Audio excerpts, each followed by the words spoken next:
Hola, bienvenido al tercer video del módulo 3, que corresponde al tema 3 de sistema cardiovascular. Y bueno, el sistema cardiovascular corresponde al sistema de transporte propiamente dicho, aunque también tiene una función de regulación, específicamente regulación de la temperatura corporal.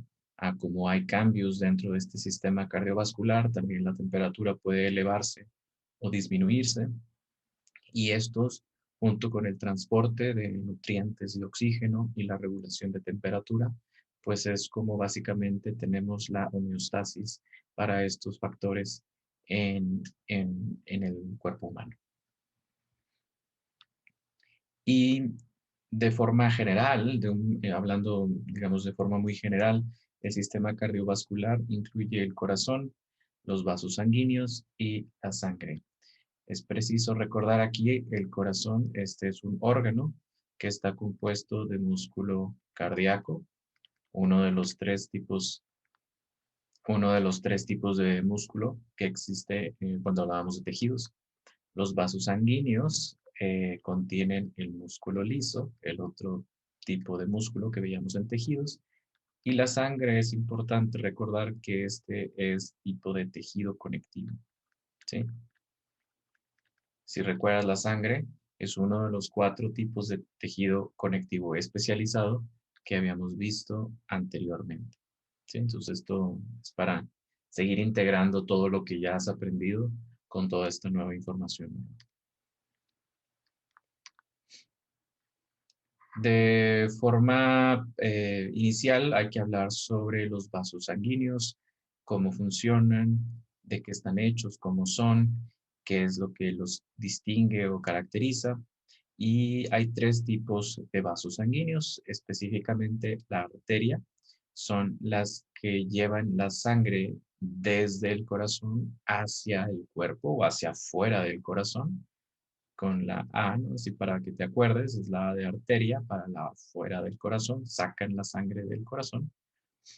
Y luego, a medida que ésta se va haciendo ramas o haciendo cada vez más pequeña en diámetro, se van formando los vasos sanguíneos más pequeños que existen en el cuerpo humano, que se llaman los capilares. Y estos capilares funcionan como el puente entre arteria y vena, ¿sí? Entonces, es importante mencionar aquí unos conceptos que ya hemos visto en el sistema respiratorio. En el sistema respiratorio habíamos hablado de una respiración externa y una respiración interna, ¿verdad? Y lo único que variaba era que la respiración externa es la relación del alveolo o el intercambio de gases, ¿verdad? Entre el alveolo y el capilar. Y la respiración interna es entre el capilar y la célula, ¿cierto? Entonces vas a tener la respiración externa que se sobre o se empalma o se sobrepone con la, los capilares en la respiración interna, ¿sí?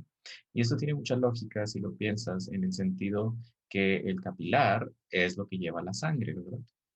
Bueno, el capilar y obviamente por añadidura la arteria y luego regresa por vena, pero pues aquí en la sangre es donde vienen los glóbulos rojos, los eritrocitos, son los eritrocitos que entran aquí de uno por uno y es entonces que se da el intercambio de gas, ¿verdad? Si estos capilares estamos hablando que estamos en esta estructura que le llamamos alveolo, pues esto es respiración externa. Si esto, en vez de ser alveolo, es la célula de, pues no sé, la que sea, digamos, del hígado,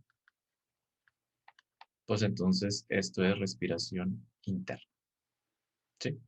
Porque al final va a haber este intercambio de gases a esta altura de los capilares. Son los vasos sanguíneos más pequeñitos que existen. Y como la sangre siempre fluye en una sola dirección, de arteria capilar a vena, entonces, pues los capilares son el puente de la sangre pasar de arteria a vena, ¿verdad? ¿Para qué? Pues porque las venas eventualmente van a llevar toda la sangre, no sangra, toda la sangre hacia de vuelta al corazón, ¿verdad? Entonces, si tenemos el corazón aquí, pues este eventualmente va a llegar y de acá va a salir, ¿verdad? Obviamente no es a escala y no se ve así, pero para visualizarlo de una forma mejor, cómo se da todo eh, el ciclo completo. Características de la arteria. Recuerda que las arterias están sacando la sangre del corazón hacia el resto del cuerpo, ¿verdad? Por este motivo, las arterias son las que reciben una cantidad de presión impresionante de parte del corazón cada que bombea. Entonces, esta presión elevada del corazón recae en las paredes de la arteria y es por eso que aquí en las arterias vamos a tener una capa media o capa intermedia de un gran tamaño y va a ser, como lo hemos dicho antes, músculo liso, ¿sí? Esta capa media va a ser la responsable de recibir el impacto de toda esta presión. Por ejemplo, si lo ves, algo similar al sistema digestivo, ¿no? Con la peristalsis, en el sentido de que llega la presión, llega toda la presión de la sangre y luego la arteria tiene que regresar a su posición original. Entonces, cada que bombea el corazón, las arterias reciben una gran presión de sangre que viene del corazón y luego tienen que regresar a su forma original. Y es por eso que comparando las arterias con las venas, la capa media es muchísimo más grande en la arteria que en la vena. Si recuerdas en el dibujo anterior, para cuando la sangre llega a las venas, ya pasó por la respiración externa o interna. Es decir, ya bajaron mucho la velocidad, ya bajó mucho la presión. Entonces, para cuando la sangre llega a las venas, pues ya no trae tanta presión. Y la capa media, pues no necesita estar tan fuerte, tan poderosa, a diferencia de las arterias, ¿verdad? Por esta misma razón que ya hay una presión muy baja al nivel de las venas, en las venas también es muy característico que hay unas válvulas. Y estas válvulas lo que van a hacer es mantener el flujo en una sola dirección de la sangre. De manera que si la sangre por algún motivo se estanca o se empieza a regresar, estas válvulas se cierran, colapsan y ya la sangre no se regresa, ¿verdad? Entonces, a medida que se va acumulando en esta dirección, pues las válvulas se vuelve a abrir y garantiza que la sangre se mueva en una sola dirección siempre. ¿Recuerda? Porque acá van de vuelta al corazón, ¿verdad? Eventualmente van a llegar acá. Entonces, válvulas y una presión más baja con una pared media más pequeña son las principales características de la vena, ¿sí? Y es por este motivo que también se acumula una gran cantidad de sangre en las venas y actúan como reservorios precisamente eh, para este tejido. De nuevo, hablando de los capilares, son esta conexión entre las arterias, arteriolas, y las venas o las vénulas, ¿verdad? Entonces, punto número uno es que conecta las arteriolas o arterias con venas o vénulas, ¿verdad? Ahorita te voy a explicar la diferencia entre arteria y arteriola, vénula y vena. Y las paredes del capilar tienen el grosor de una célula, es decir, el capilar se va a ver algo así, ¿no? La célula endotelial que existe aquí va a ser más o menos así. O sea, vamos a tener la membrana celular y el núcleo. Imagínate que así es. Del otro lado igual vamos a tener la célula endotelial y este es el grosor del capilar, ¿sí? Por aquí va a pasar un eritrocito todo apretado, pero siendo capaz de moverse. Y es gracias a este pequeño grosor que existe entre el eritrocito y cualquier otra célula, ponle aquí que está la célula del hígado, ¿no? Entonces es gracias a esto que se va a permitir el intercambio de gas. Le va a depositar el oxígeno y a su vez va a recoger el CO2 que este está expulsando, ¿verdad? Y es por esta razón que forman redes que son muy vastas en todas las regiones del cuerpo. Como regla general, si hay una célula y esta célula no tiene un capilar justo al lado, pues esa célula va a sufrir y no va a recibir suficiente oxígeno y nutrientes. Recuerda que ya traemos nutrientes, proteínas, carbohidratos. Entonces esta célula se va a quedar sin aire y sin comida. Es lo mismo que un humano, pero en chiquito, ¿verdad? Entonces aquí viene el eritrocito, es el Uber Eats. Imagínate que tú, pues seguimos en pandemia y la única manera de recibir alimento, agua y todos los demás víveres, pues es a través del Uber Eats, ¿no? O de cualquier otro servicio de delivery. Entonces, es muy similar esto, ¿verdad? Entonces, por definición, en los capilares es donde vamos a tener la respiración externa, si estamos a nivel del alveolo, o interna, si estamos a nivel de cualquier otro tejido que no sea el alveolo, ¿verdad? Lo único que van a tener en común ambos es capilar, sangre, eritrocitos, sistema cardiovascular. Todo esto está haciendo referencia a lo mismo. Entonces, viendo el ciclo de una forma muy generalizada, empezamos del corazón, salimos por arteria, la arteria es de gran calibre, de gran diámetro, y eventualmente esta arteria pues empieza a dividir en otras ramas, porque pues vamos a literalmente todas las partes del cuerpo, ¿verdad? Y cada una de esas ramas son más pequeñas en diámetro. A eso le llamamos arteriolas. Y las arteriolas se siguen dividiendo, igual como veíamos en respiratorio, que es el bronquio, bronquio primario, bronquio secundario, terciario, bronquiolo y alveolo. Es aquí la misma lógica.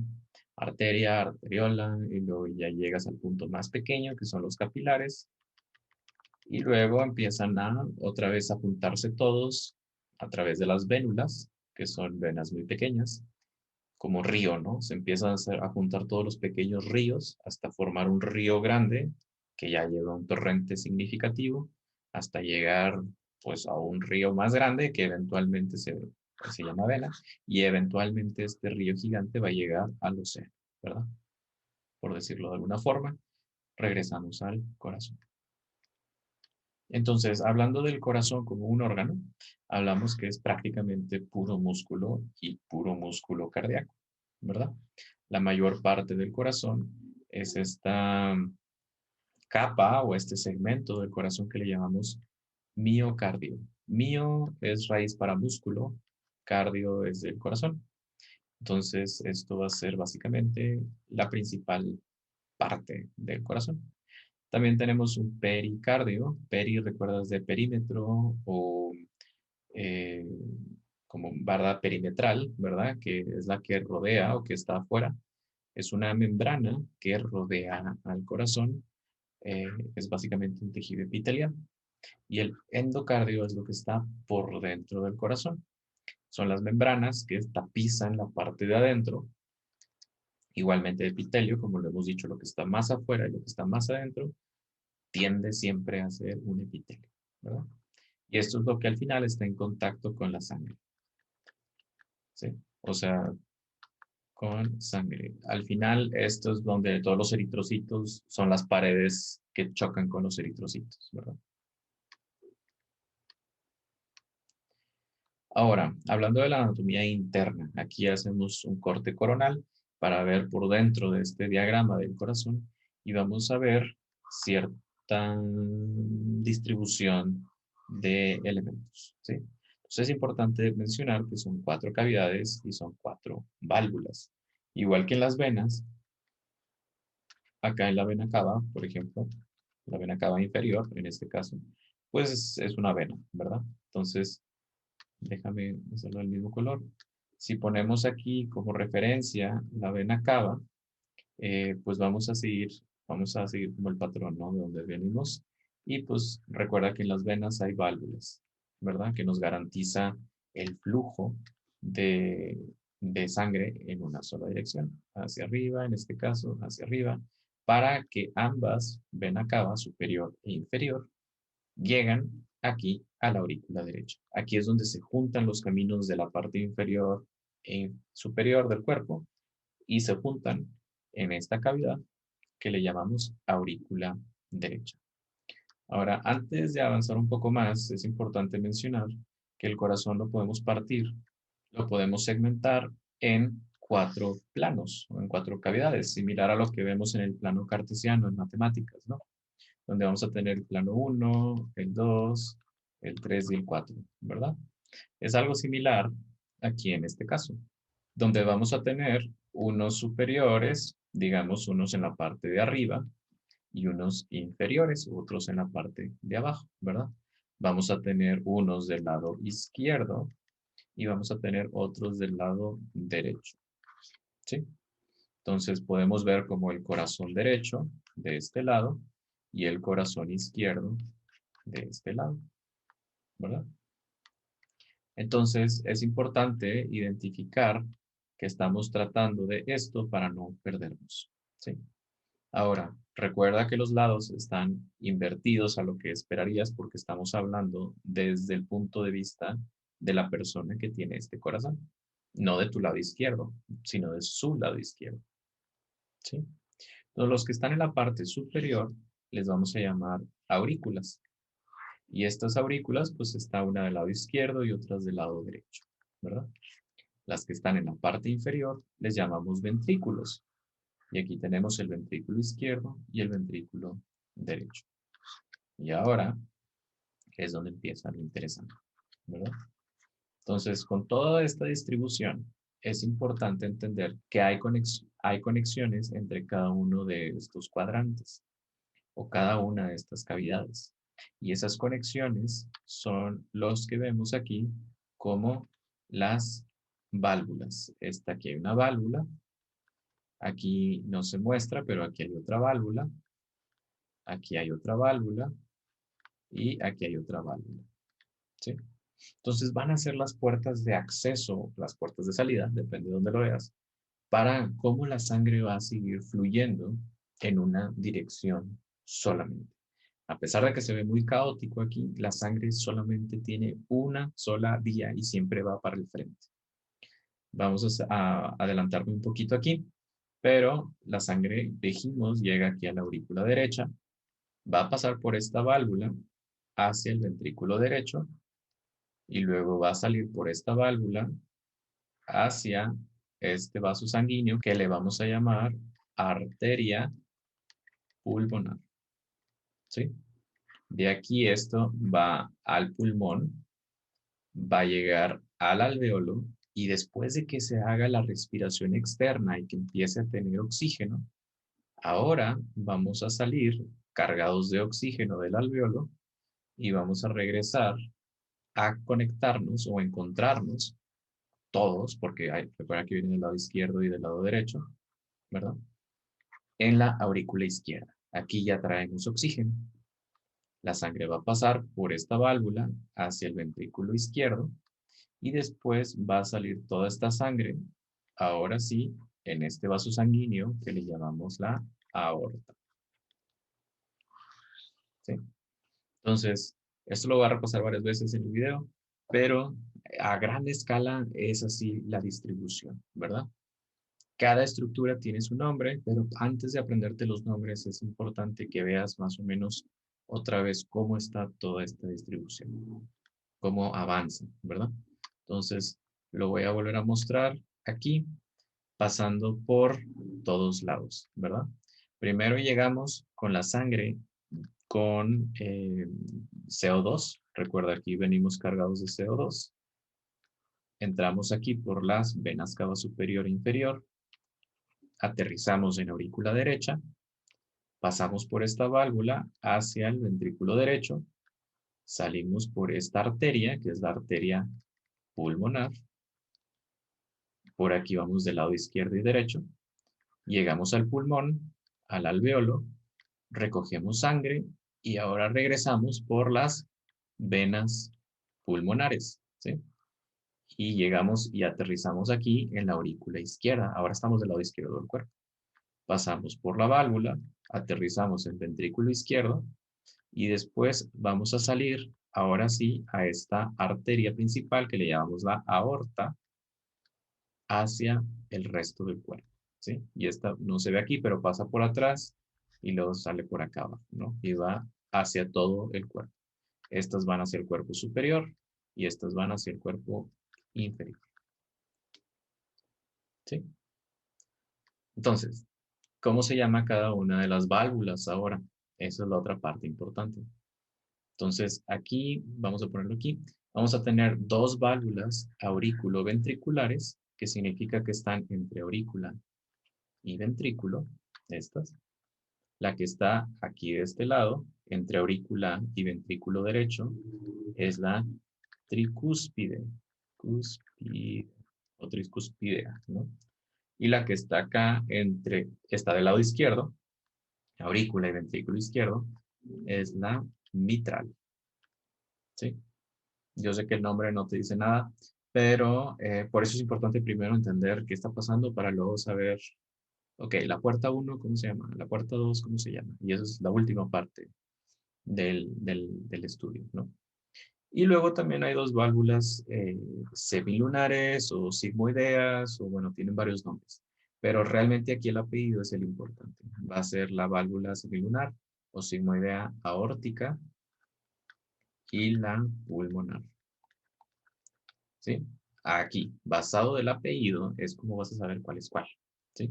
Entonces la válvula semilunar, pulmonar, va a ser esta, porque de aquí la sangre va hacia los pulmones, ¿verdad? Va hacia el pulmón izquierdo y el pulmón derecho. Y la aórtica es la que va a salir del ventrículo izquierdo para ir a la aorta, ¿sí? Entonces, la que desemboca o la que es la puerta de salida para la aorta es la válvula semilunar aórtica y la que es la puerta de salida para la arteria pulmonar va a ser la válvula semilunar pulmonar o sigmoidea pulmonar. Yo sé que es demasiada información, ponle pausa, regresa o tómate un break. Y luego ya continúas. Aquí, entre estas cavidades, también tenemos una pared. Y esta pared, aquí en la parte superior no se ve, pero es igual, es una prolongación a esta pared que se ve aquí. Esta pared lo que hace es dividir el lado izquierdo del corazón con el lado derecho del corazón. Esta pared se llama septum, es el septum cardíaco, así, o el septum del corazón. Septum literalmente significa pared o muro, ¿sí? Y el objetivo de que esto sea así es porque recuerda que del lado derecho del corazón tenemos mucho CO2 y del lado izquierdo ya venimos cargados de oxígeno. Por, para que tenga buen funcionamiento el sistema humano, la sangre del lado derecho nunca debe cruzar directamente al lado izquierdo.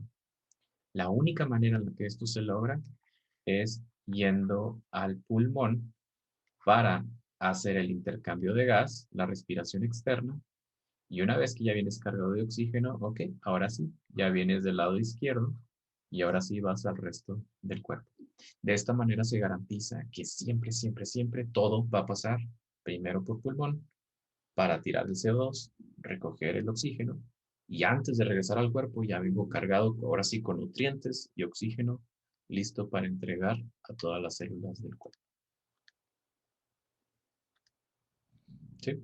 Aquí en esta diapositiva estoy explicando básicamente lo mismo. En el lado derecho del corazón es la sangre que no tiene oxígeno y se le llama circulación pulmonar.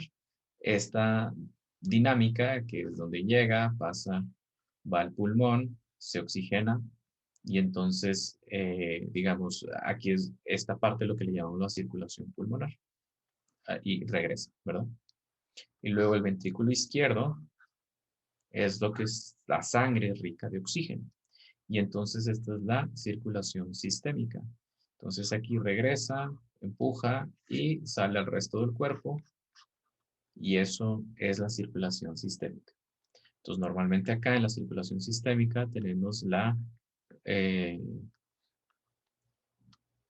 en la circulación sistémica tenemos la respiración interna y en la circulación pulmonar tenemos la respiración externa. ¿sí? La sangre debe viajar a través de los pulmones para cruzar del lado derecho al lado izquierdo, ¿sí? Muy bien. En este diagrama estamos viendo lo mismo. Ahora quiero hacer hincapié en algunas estructuras viéndolo desde afuera, ya sin ver las estructuras de adentro. Entonces recuerda que las venas son las que regresan al corazón, ¿verdad? Entonces aquí tenemos la sangre fluyendo de esta manera. Aquí está la aurícula derecha, el ventrículo derecho, y luego de aquí, recuerda, salimos por la arteria pulmonar, ¿sí? Entonces, este pedacito donde es el mismo se le llama tronco pulmonar, pero al final se va a dividir en una arteria pulmonar izquierda, que es la que va hacia acá, y la derecha, que es la que va hacia acá, ¿sí? De aquí vamos al pulmón, el alveolo, y la sangre va a regresar por las venas pulmonares, ¿sí?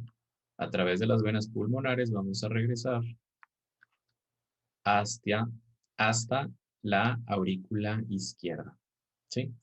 De aquí vamos a pasar al ventrículo izquierdo y ahora vamos a salir del corazón a través de la aorta, ¿sí? Que esta es la arteria principal del cuerpo. Esta aorta, si te fijas aquí, hace un arco. De aquí salen tres ramas para la parte superior del cuerpo y luego se va para abajo, pasa detrás de todo y viene por acá para ir hacia la parte inferior del cuerpo. Aquí en esta imagen la estoy poniendo para que veas específicamente las válvulas. Digo, obviamente todo lo demás también, pero aquí haciendo hincapié en la válvula tricuspidea, la que está del lado derecho del corazón, la válvula esta, la válvula mitral, la que está del lado izquierdo del corazón, y tenemos aquí estas válvulas pulmonares, sigmoideas pulmonar, semilunar pulmonar, y la válvula aórtica también que está aquí. Estas son las cuatro válvulas.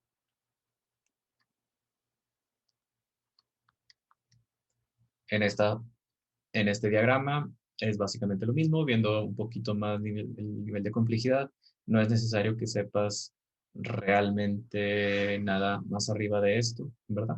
Pero para que veas de diferentes formas, que tengas más elementos visuales como referencia de qué está pasando, pues, a lo mejor algún dibujo no es muy claro para ti.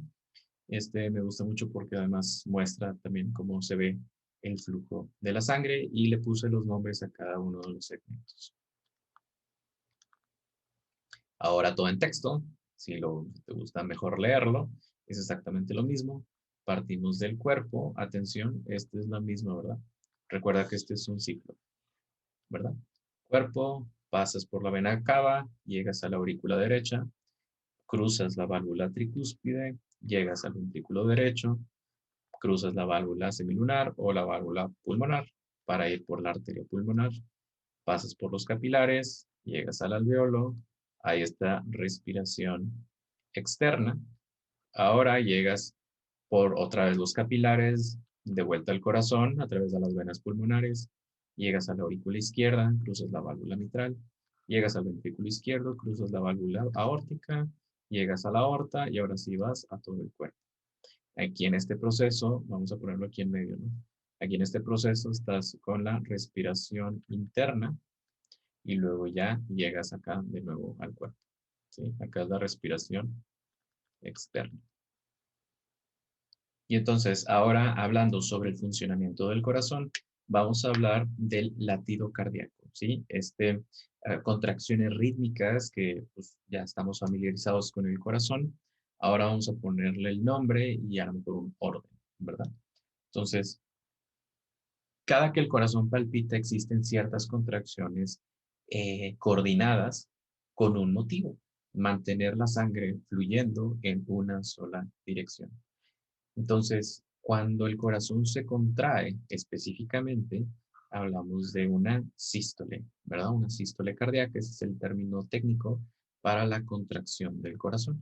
Específicamente la contracción que manda la sangre a través de las arterias, es decir, por la arteria pulmonar y la arteria aorta, para que cada una vaya al pulmón, obviamente la arteria pulmonar, y la aorta que vaya al cuerpo, ¿verdad?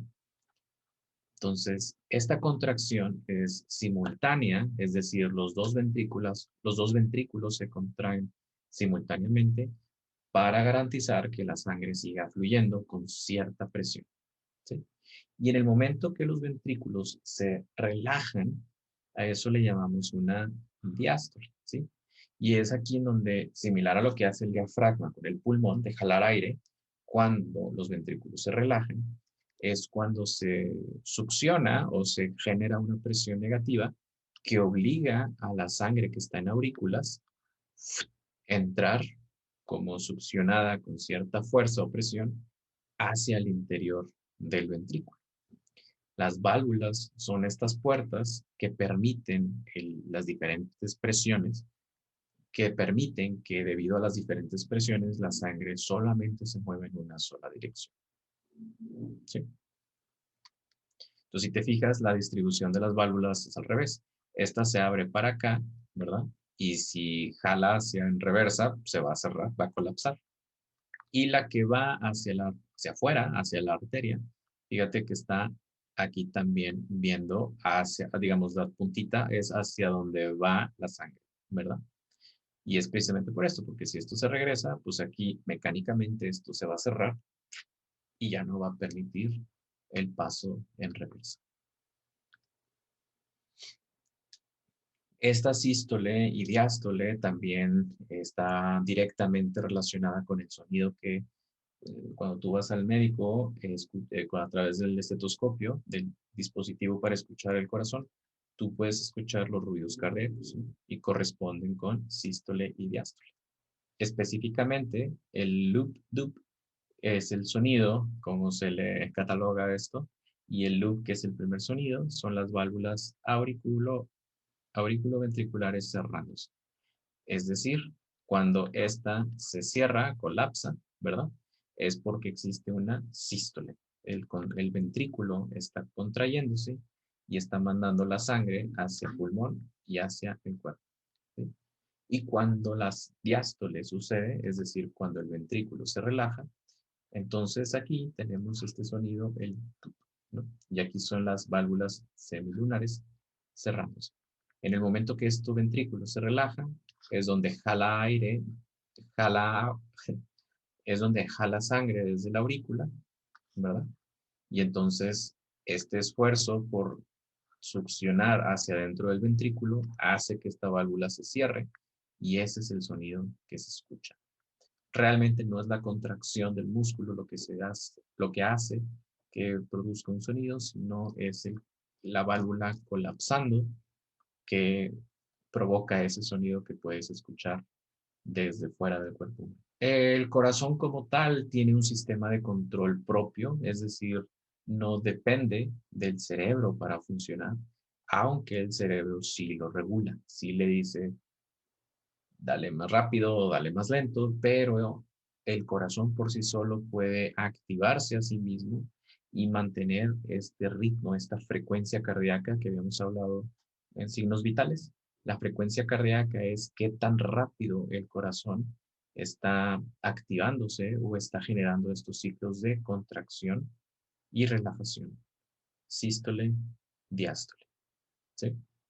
De nuevo, el corazón tiene su propio control, es el que le llamamos el control intrínseco, pero el cerebro le puede subir al volumen o le puede bajar el volumen, ¿verdad?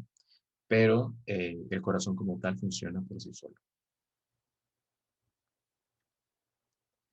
Hablando de los circuitos que estábamos mencionando hace un momento, tenemos el circuito pulmonar, es decir, por donde pasa la sangre, el circuito pulmonar.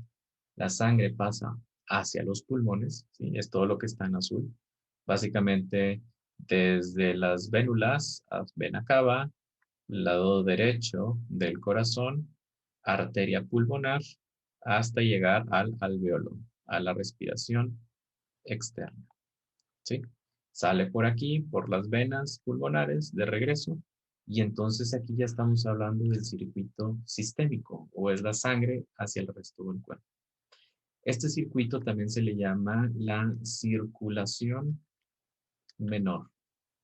Y el circuito sistémico también se le llama la circulación mayor, por obvias razones, ¿verdad?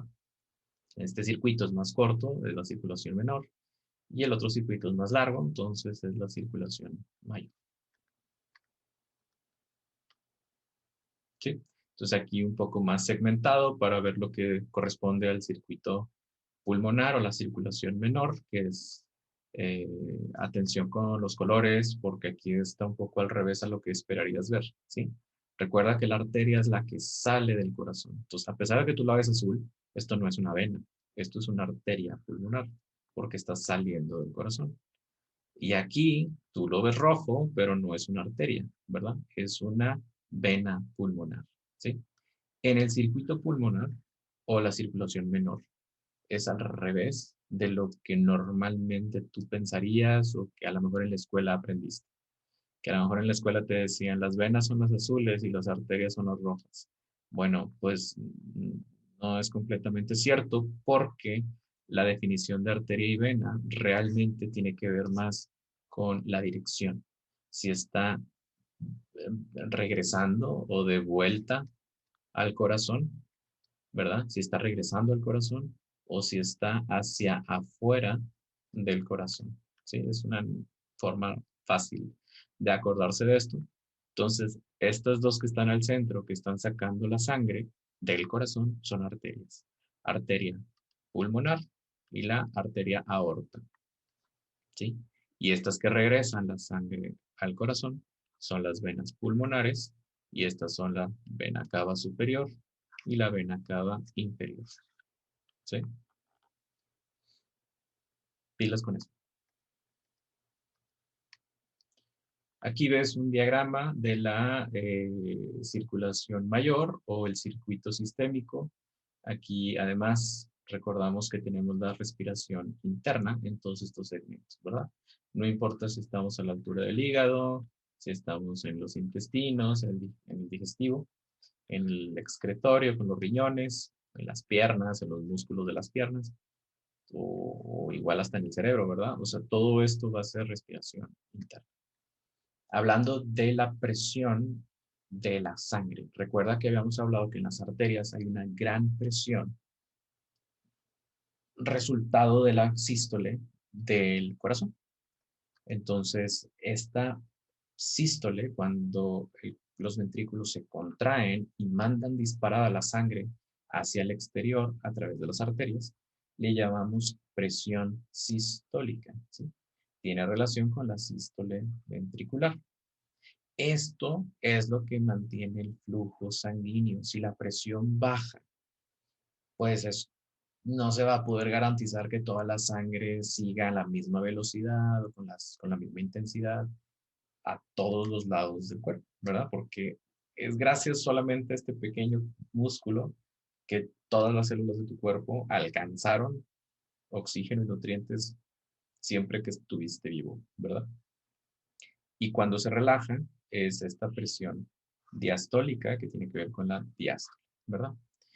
Esto, cuando tú vas con el médico o a cualquier hospital, la enfermera es lo primero que hace, revisarte signos vitales y este es como el más evidente porque necesitas un dispositivo que se pone a esta altura, ¿verdad? Aquí donde se acomoda un strap, una correa, y es donde están revisando ahí con un estetoscopio también y con un manguito a presión. Y este es el número que se reporta, ¿sí? Esto no es una división, se reportan dos números de esta forma, ¿verdad? O el de arriba es la sístole y bueno, la presión de la sístole y el de abajo es la presión de la diástole, ¿sí? Entonces, 120/80 o menor es normal. Por encima de esto, pues podemos empezar a pensar en una hipertensión, que es lo que vamos a hablar al final de este video con las enfermedades. En las venas, a su vez, bueno, hablábamos que en las arterias para garantizar el flujo es la presión del corazón, ¿verdad? Pero en las venas Recuerda, esto es después de los capilares, entonces muy poca de la presión original del corazón existe o garantiza que esto siga fluyendo. Entonces, para ayudarse, las venas tienen dos estructuras que permiten que la sangre siga fluyendo en una sola dirección. Tiene venas, tiene válvulas, como lo hemos dicho antes, que son estas válvulas que se ven aquí, desde vena cava, ¿verdad? Bueno, desde cualquier vena pequeña, que garantiza que el flujo se mantenga en una dirección y que si esto se regresa, estas colapsan y no le queda más que pues seguir su camino hacia arriba, ¿verdad?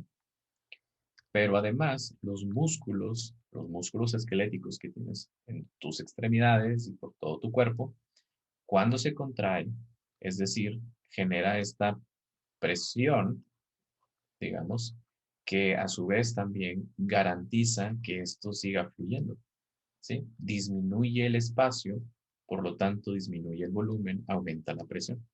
Entonces, si tenemos una válvula cerrada aquí, pues ya la sangre por aquí no puede pasar. Entonces va a buscar salida por algún lado y pues por aquí es por donde va a empezar a fluir toda la sangre, ¿verdad? Estos dos mecanismos apoyan a que la sangre fluya constantemente en una sola dirección.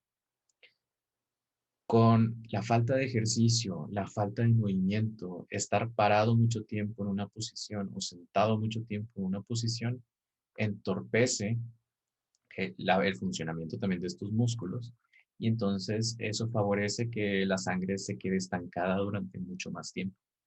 Y esto a la larga, ¿no? De forma crónica, también se manifiesta en forma de varices en las piernas, donde las venas se ven muy engrosadas, a veces tanto que pues ya hasta salen, ¿no? De de la epidermis, se ve así claramente la vena por fuera de la piel, ¿no? Y es pues por un desgaste de estos mecanismos. Hablando de la sangre, en la sangre es importante mencionar que este es un tejido conectivo especializado, ¿verdad? Y todo tejido conectivo, o bueno, todos los tejidos están hechos de células. Entonces aquí vamos a tener tres grupos de células que son los eritrocitos, los glóbulos rojos, estos, los leucocitos, que son los glóbulos blancos, y las plaquetas, que son las que hacen cicatrización y coágulos, ¿sí? Esto representa tantito menos de la mitad de la sangre, tantito más de la mitad de la sangre es plasma. Este es el líquido, por no decir agua, que suspende o que es el medio en donde están todos estos elementos formes o formados o elementos sólidos de la sangre, ¿sí? Si no es líquido, es sólido, ¿verdad? Entonces, o sea, en este caso, si no es líquido, pues va a ser una célula, ¿sí? Y las únicas tres células que vamos a hablar es el glóbulo rojo, el eritrocito, leucocito y plaqueta.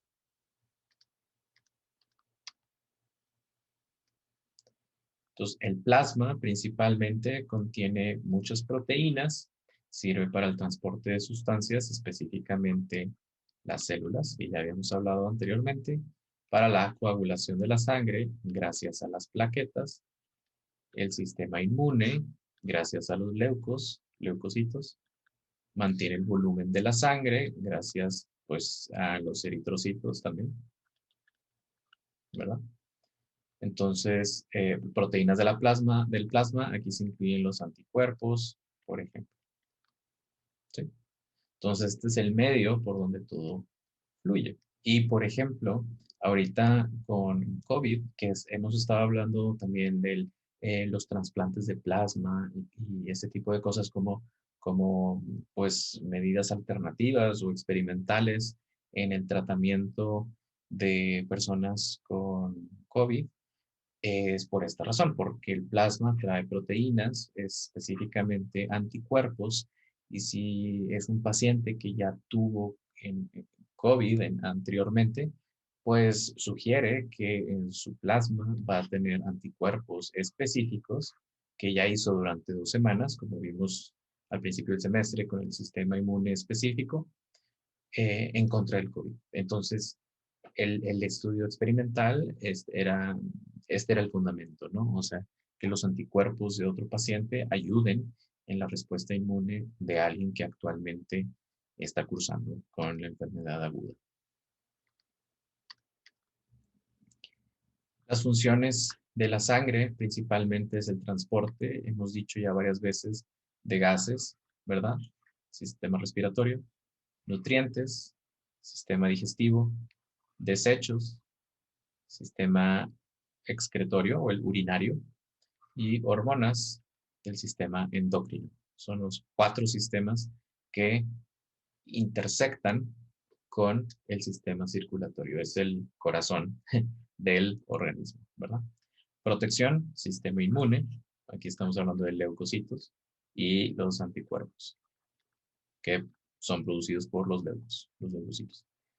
Y también regulación de temperatura, como decía al principio de este video, regulación de la acidez y regulación del contenido de agua, sistema excretor, sistema urinario. ¿Sí?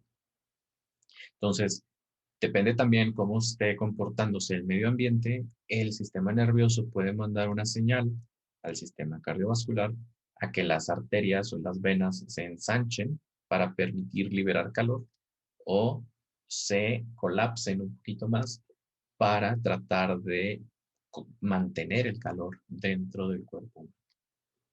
Por eso el sistema cardiovascular también hace termorregulación. Los eritrocitos específicamente, si recuerdas de tejidos, hablábamos que los eritrocitos están hechos en la médula roja del hueso esponjoso, ¿verdad? Y tienen forma de disco bicóncavo, se ve algo así. Si tú lo ves de perfil, ¿verdad? Si tú lo ves desde superior, pues lo vas a ver así redondo, ¿verdad? Y no tienen núcleo. Estas células, a diferencia de casi todas, no tienen núcleo. Al madurar, en su proceso de maduración, pierden el núcleo y a su vez están llenas de hemoglobina por todos lados. Esa proteína que es la que va a servir para el transporte de oxígeno. ¿Sí? Los eritrocitos normalmente viven 120 días y se digieren en el hígado y en el vaso. Aquí en este dibujo, el hígado es este que está aquí, el grande, y el vaso es este pedacito de órgano que está al lado lateral izquierdo del estómago. ¿Sí? Cuando perdemos muchos eritrocitos, puede ser por muchas causas, esto se le llama anemia y normalmente se ve con esta palidez, ¿verdad? Por ejemplo, acá se ve un poco más amarillento, en realidad es por la palidez, por una disminución en la concentración de los eritrocitos en el cuerpo. Dentro del eritrocito tenemos la proteína hemoglobina. La hemoglobina es esta proteína en donde digamos, es el Uber, en donde tiene 4 asientos y cada uno de los asientos es en donde llega una molécula de oxígeno a sentarse o una molécula de CO2 a sentarse dependiendo de hacia dónde vaya, ¿no? El eritrocito. Esta hemoglobina es la que le da finalmente el pigmento rojo y es la que contiene hierro dentro de esta proteína. ¿Sí? De los leucocitos hablamos, son las células blancas de defensa y estas células son mucho más grandes que los eritrocitos. Ellas sí tienen núcleo, son principalmente, la mayoría son que tienen uno o varios núcleos, de hecho, y ellas, por lo tanto, no tienen hemoglobina, ¿verdad? No la hemoglobina es lo que les da el color rojo, pues estas no van a tener el rojo, ¿verdad? Y son para el sistema inmune específico. Las plaquetas, por su lado, estas van a ser pedazos, van a ser fragmentos de una célula más grande, pero esta célula empieza como a perder ciertos pedacitos en la sangre y son estos pedacitos que son las plaquetas, son mucho, mucho más pequeñas que los eritrocitos y la función de estas es formar los coágulos, formar cicatrices para cerrar heridas, ¿verdad? Aquí en esta imagen vemos aquí una herida por donde hay fuga, fuga de plasma, fuga de sangre, y las plaquetas son las que llegan aquí al sitio para intentar tapizar, intentar cerrar, ¿verdad? Cicatrizar esta pequeña fuga y garantizar que no se pierdan más eritrocitos ni leucocitos debido a esta lesión.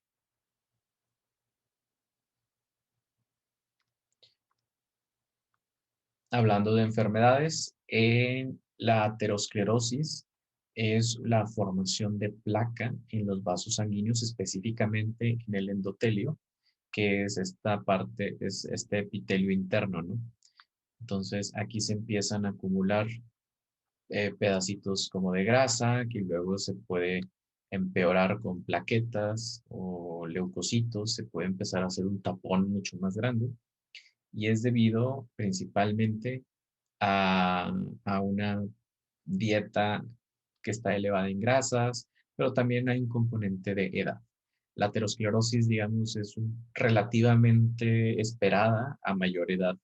Lo que no es esperado es que sea, por ejemplo, de una forma muy súbita o a una edad, pues digamos, entre 30 y 50 años, ¿verdad? Esto pues hablaría de que haya un componente adicional que lo está causando. ¿Sí? Medidas para evitar esto es una dieta alta en fibra y baja en grasas saturadas y grasas trans, específicamente, que estos son las que finalmente son las que con mayor facilidad van y se acumulan en las paredes de las arterias principalmente. ¿Sí? Esta placa se puede despegar, por ejemplo, si un pedacito de aquí se despega y se va, esto es lo que le llamamos un coágulo. Y si ese coágulo llega a un sitio donde es un órgano clave, por ejemplo el cerebro o el corazón, pues nos va a dar un problema serio de salud. Si es en el corazón, se le llama infarto. Si es en el cerebro, se le llama embolia. ¿Sí? Entonces, por ejemplo, aquí este coágulo se despega y va y se queda atorado en una de las pequeños capilares del cerebro, o incluso puede ser una arteriola. Digamos, no tiene que ser tan pequeño para que se atore, pero definitivamente, pues digamos, a mayor calibre, pues va a ser un mayor daño, ¿verdad? Porque significa que todo lo que está adelante de esta vía se va a quedar sin sangre, por lo tanto, sin oxígeno, sin nutrientes, y las células van a empezar a sufrir, y si no se atiende a tiempo, pues esto es permanente.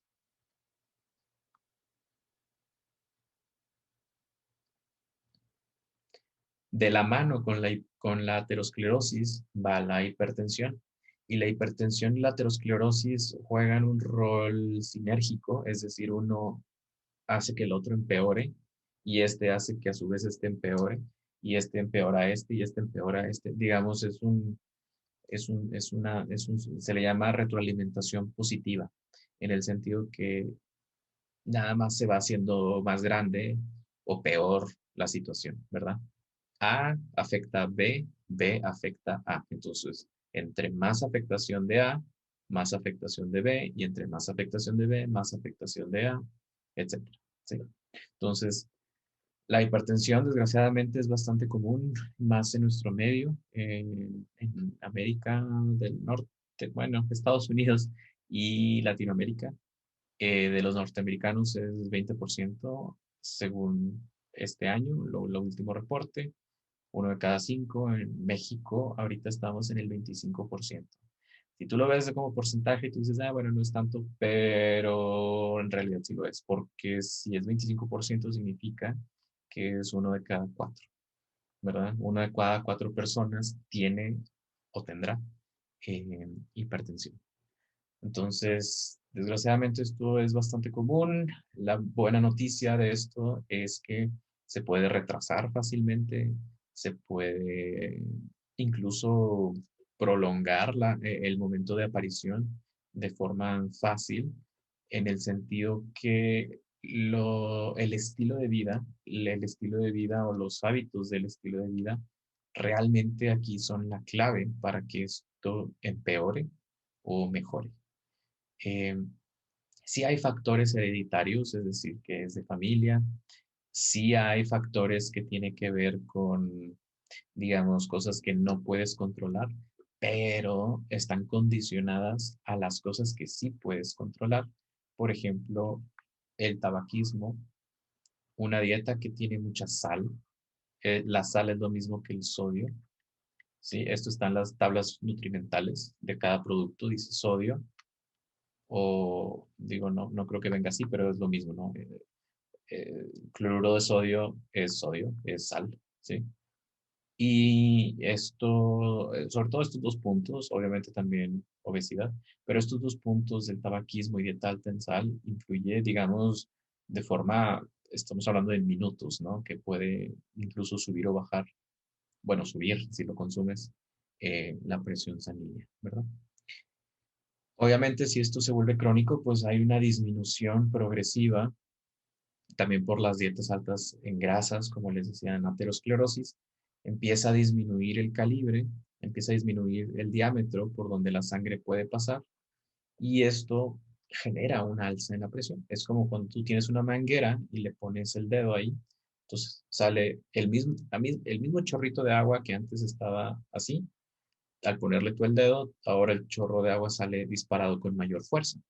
Y es por ese principio físico, ¿no? Tú disminuyes el espacio, tú disminuyes el área por donde puede pasar algo y entonces la presión aumenta y sale disparado con una mayor fuerza. Entonces, por eso les digo que la aterosclerosis condiciona la hipertensión y a mayor hipertensión puede también, si no se hacen modificaciones al estilo de vida, puede seguir empeorando que se quedan cosas atoradas en las paredes. Si esta presión sube demasiado en un periodo corto de tiempo, puede causar lo que le llamamos embolia, una embolia, específicamente en el cerebro. Entonces, la embolia es un accidente, se le llama accidente o evento cerebrovascular, y es cuando una de estas pequeñas arteriolas se rompe en el cerebro, precisamente por la presión alta. Es tanta la presión y hubo una arteriola que pues ya no pudo, ya está desgastada y se rompió, ¿verdad? O algo se atoró, igual algún coágulo llegó, se atoró. El caso es de que hay daño en el tejido nervioso en el cerebro. Y aquí es la pérdida de oxígeno lo que está causando principalmente el problema, ¿verdad? Puede causar parálisis, incluso la muerte, dependiendo qué tanto sea, en dónde sea y cuánto tiempo ha pasado. Recuerda lo del triángulo epidemiológico, ¿no? Puede ser el factor tiempo aquí la diferencia, ¿verdad? Las señales de alarma para esto normalmente es que se ve una pérdida de la simetría en el rostro. Se ve como que mitad del rostro o se está cayendo o está simplemente no respondiendo igual que la otra mitad. Y esto es porque dependiendo dónde sea el área de daño en el cerebro, recuerda que los hemisferios son cruzados. Entonces, aquí, por ejemplo, el daño está aquí del lado derecho de la persona. Entonces, los síntomas van a ser en el lado izquierdo del cuerpo. Entonces, aquí se va a ver mitad del rostro caído. Si tú le dices a la persona, a ver, levanta los brazos, ponlos en el aire, se va a ver una clara distinción entre el lado izquierdo y el lado derecho del cuerpo, que no va a ser simétrico. Y al momento de querer hablar, no se le va a entender, porque la mitad del cuerpo, es decir, la mitad de la lengua, la mitad de la laringe, por así también ponerlo, ¿no? La mitad de los músculos de la boca están descoordinados, entonces no se le va a entender. Y si uno o estos tres elementos están presentes, sugiere que es una embolia, ¿verdad? Y aquí el factor tiempo es clave. Entre más rápido se atienda, menores van a ser las secuelas o los daños que van a quedar en esta persona.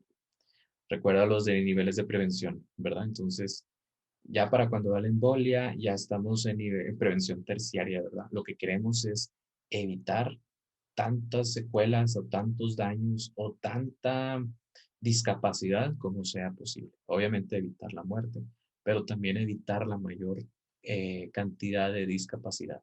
Infarto al miocardio es el término técnico para un ataque al corazón. Es básicamente resultado igual de un coágulo o algo que se atoró en una de las pequeñas arterias del corazón y que esa parte se empieza a quedar sin oxígeno. Ese es un daño que igual depende del tiempo, es el efecto. Y básicamente hay que, digamos, hay que quitarlo o simplemente digamos, si el dolor es temporal y que la persona dice, como que me sentí raro, me senté y ya se me pasó, ya no fue tanto, o sea, no fue tan para tanto, pues esto sugiere que es una angina de pecho. Una angina es como un preinfarto, es el cuerpo avisándote que algo ya va mal y que si no cambian las cosas, que pronto puede suceder un infarto, ¿verdad? Hay muchos tipos de dolores en el pecho, no todo el pecho, no todo el dolor en el pecho es angina, pero estos términos sí están relacionados específicamente con problemas en el aparato circulatorio. El bypass coronario es una técnica, precisamente en el ejemplo anterior, digamos que aquí hay un coágulo que está tapando esta sección. Un bypass es un procedimiento quirúrgico, una cirugía, de forma que a lo mejor por X razón no pude quitar ese coágulo o es más peligroso quitarlo. Y lo único que hago es poner un puente, un bypass, donde agarro una porción de una arteria, una arteriola sana, que no tiene, digamos, este problema, y lo conecto inmediatamente después de donde está el tapón. Entonces, por aquí estoy garantizando que la sangre sigue fluyendo y que esta parte que antes estaba afectada, pues ya no lo esté. Entonces, no quité el problema original, pero estoy poniendo este bypass para pasar más allá de esa zona que estaba obstruida. La angioplastía es otro procedimiento que igual realmente no estoy quitando el problema original de raíz, sino que lo que estoy haciendo es como hacer un espacio, ¿verdad? Llego aquí a esta área en donde está pues la obstrucción por la placa aterosclerótica, pongo aquí un catéter que fíjate trae un globito con una malla, entonces lo pongo ahí entre las paredes, lo acomodo y ya que esté en esa zona, inflo el globo, entonces estoy físicamente abriendo, forzando un espacio para garantizar otra vez el flujo de sangre, ¿verdad? Entonces, inflo el globito, se queda esta malla de titanio o de algún otro material y esta malla, pues, digamos, se abre, se queda bloqueada y pues ahora ya garantizamos una mayor cantidad de flujo de sangre a través de este vaso. Y bueno, con esto terminamos lo que corresponde al tema 3 del módulo 3 del módulo 3 de-